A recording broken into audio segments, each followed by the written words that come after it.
Assalamualaikum warahmatullahi wabarakatuh. Selamat pagi, bertemu kembali bersama tutorial ebook statistik 1000 halaman. Mudah-mudahan memberikan kemanfaatan bagi kita semuanya, bagi para akademisi dan juga bagi para dosen. Teman-teman semua, ini adalah jawaban membantu mahasiswa menjawab untuk dosennya dan minta dibikinkan video. Apakah benar bahwa SEM covariant Risrael Amos, aliran covariant ini, covariant based SEM ini nggak boleh pakai sampling non probability gitu ya. Nah, karena ada mahasiswa lagi sidang tesis ya, kalau tidak salah ya sidang tesis, kemudian disertasi ya. Dia minta bertanya kepada saya, kemudian sama dosennya disalahin.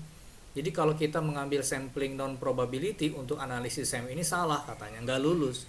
Harusnya SEM ini, Risrael dengan Amos ini ngambil samplingnya harus probability. Ya, nah ini kira-kira mencoba untuk menjawab kepada para dosen, juga kepada para mahasiswa. Kita lihat di dalam literatur ya, jadi semakin banyak literatur, semakin kita banyak memahami tentang dunia penelitian, semakin kaya pengetahuan kita, khususnya juga para akademisi, para dosen. Jadi sekali lagi ini untuk menjawab apakah covariant based SEM atau SEM yang diolah dengan Risrael dengan Amos itu boleh nggak pakai sampling, tapi samplingnya non probability gitu ya. Nah, ini udah kita pahami ya, ada sampling probability dan ada sampling non probability. Jadi ini kira-kira jawabannya untuk mahasiswa ya. Oke ya, jangan lupa untuk subscribe di channel Ibu Statistik 1000 halaman. Jadi ada dua catatan penting di sini. Yang pertama adalah sample size, ukuran di dalam covariant based SEM itu berapa. Kemudian boleh nggak kita mengambil samplingnya itu non probability ya, untuk analisis covariant based SEM. Oke, kita lihat di dalam literatur ya. Kebetulan saya sudah menyiapkan literaturnya ya, literaturnya di sini ya. Oke. Ini adalah literatur dari Memon et al ya, penulis-penulis terkenal dari kebangsaan Malaysia nih semuanya nih. Chea, kemudian Ramaya, kemudian Prancis Chua. Ini kebangsaan Malaysia semua. Judulnya adalah Sample Size for Surveyors Review and Recommendation, diterbitkan di Journal Applied Structural Equation Modeling. Jadi jurnalnya terpercaya, yang nulis juga terpercaya. Oke, berapa sih sample size kalau kita melakukan penelitian di analisis di SEM? Nah, di sini sudah lengkap diuraikan oleh mereka. Ya. Yang pertama itu adalah rasio. Mana ya? Nah, yang pertama adalah aturannya rule of guideline of sample size to item ratio. Jadi berapa banyak item kita, kemudian nanti dikalikan. Ya, dikalikannya ada yang dikalikan 5, ada yang dikalikan 10, ada yang dikalikan 20. Nanti ada kata-kata di sini. The ratio should not less than 5:1. Ada juga yang menggunakan minimum 150 responden. Ada juga 600 responden referensinya. Karena memang SEM covariant di Risrael dan Amos itu sample size harus besar. Kalau menguji teori itu nggak mungkin sampel size-nya kecil, harus besar sampel size-nya. Jadi aliran konfirmatori faktor analisis atau SEM covariant ini, itu sampel size-nya harus besar. Ini perbandingannya.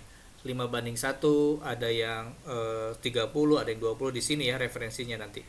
Kemudian ada lagi perbandingan dengan variabel di sini, sample size to variable ratio.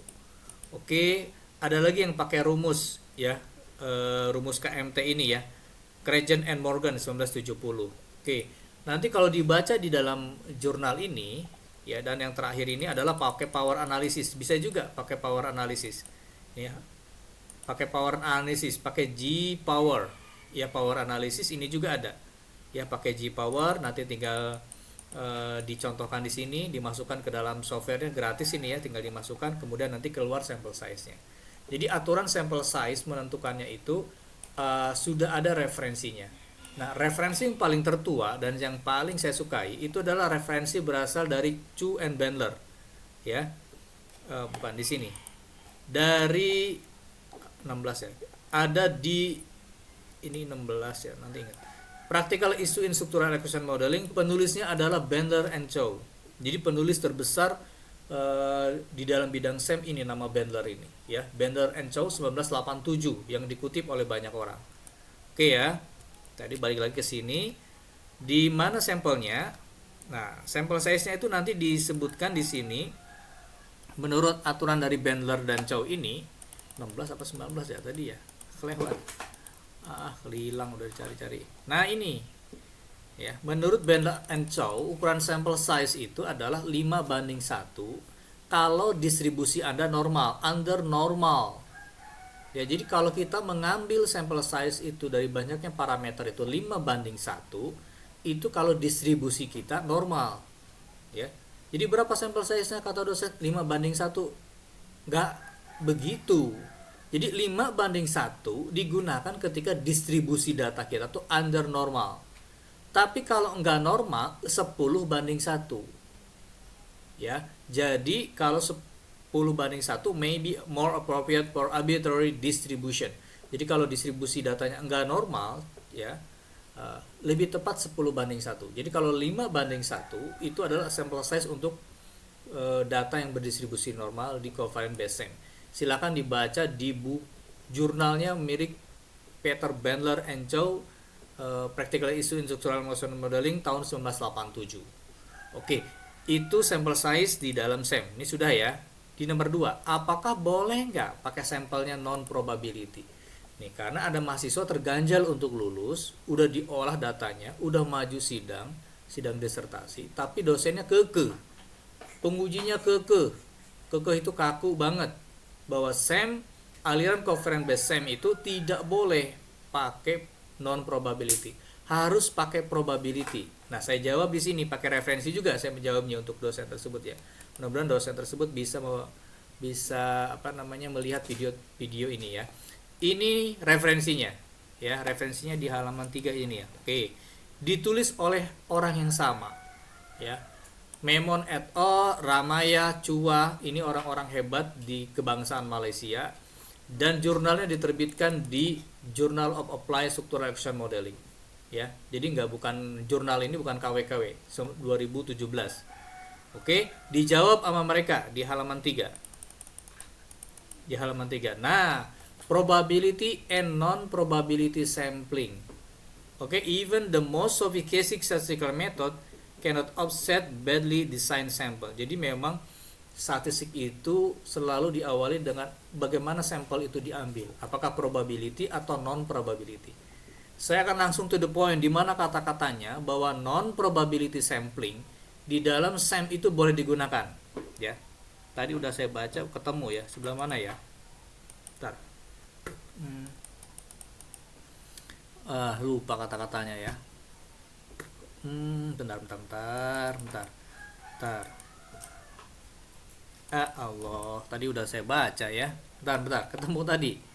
Bentar, di sebelah, saya nggak bisa diwarnain ini PDF-nya.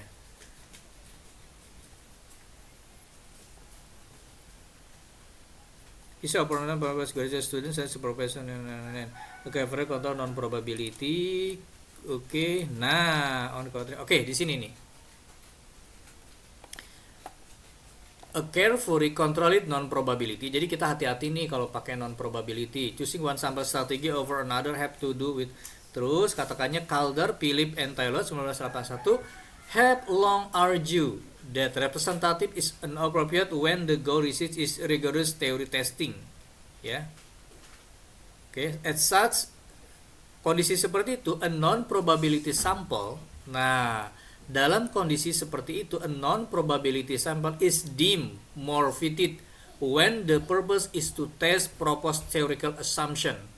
Referensi dari Hulan 2007. Oke, jadi artinya ya, kalau on contrary, sebaliknya probability sampling is preferred, disukai when the research emphasizes the generalizability of finding from sample respondent the target population. Therefore, oleh karena itu, social science study which use theoretical to explain a phenomena in a different context is more likely about theory generalization rather than sampling generalization. The extension of knowledge, theory and concept is what warrant the PhD.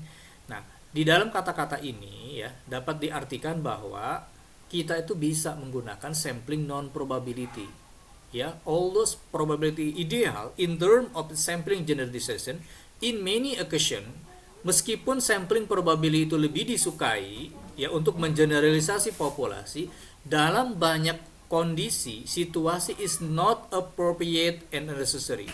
Ya, tidak selamanya sampling probability itu sesuai dan dibutuhkan. Sekali lagi, Calder, Philip, and Tollett have long argued berpendapat that representative iya when the goal the research rigorous theory testing as such, ya, a non probability sample is deemed more fitting when the purpose to test the assumption of theoretical assumption. Jadi kalau kita memang mau menguji sebuah teori, tidak jadi masalah juga kalau kita menggunakan non probability sampling. Ya, banyak kendala kalau kita melakukan pakai probability sampling. Pertama, ya, kerangka kerangka sampelnya harus punya. Kalau kerangka sampelnya nggak punya, susah didapat, missing informasi, mau dipaksakan juga kan nggak juga. Nah, ini adalah referensi untuk para akademisi dan para dosen supaya, ya, bahwa probability non sampling pun bisa digunakan untuk menguji teori di dalam SEM. Referensinya dari mana? Ini dari Hulan 2017. Oke ya, jadi kira-kira di dalam kata-kata tadi, di halaman yang 3 tadi ini, memberikan gambaran kepada kita semua bahwa non-probability sampling itu juga masih bisa digunakan, ya, untuk analisis di dalam analisis SEM. Ya, ini kata-katanya di sini nih. Have argued representative is appropriate when the goal research is rigorous theory testing. Jadi teori testing yang benar-benar serius. As such, ya, a non probability is deemed more fitting, ya, lebih cocok when the purpose is to test proposed theoretical assumption. Oke, jadi kira-kira ini gambaran bagi teman-teman semua yang sedang mengambil tesis maupun disertasi. Kalau nanti teman-teman semua dipermasalahkan tentang samplingnya, bahwa sampling non probability itu tidak layak untuk menguji SEM, apalagi di disertasi, ini referensinya. Sampaikan kepada para dosennya, sampaikan kepada bapak ibu dosennya bahwa ini bisa, dan ini ditulis oleh orang ahli dalam bidang SEM berkebangsaan Malaysia dan diterbitkan juga di Journal Applied Structural Action Modeling. Mudah-mudahan ini memberikan pencerahan bagi teman-teman semuanya. Mudah-mudahan ini berguna bagi teman-teman yang tertarik dengan ibu kami bisa mengolah data sendiri. Mudah-mudahan bisa memberikan kemanfaatan. Terima kasih. Wassalamualaikum.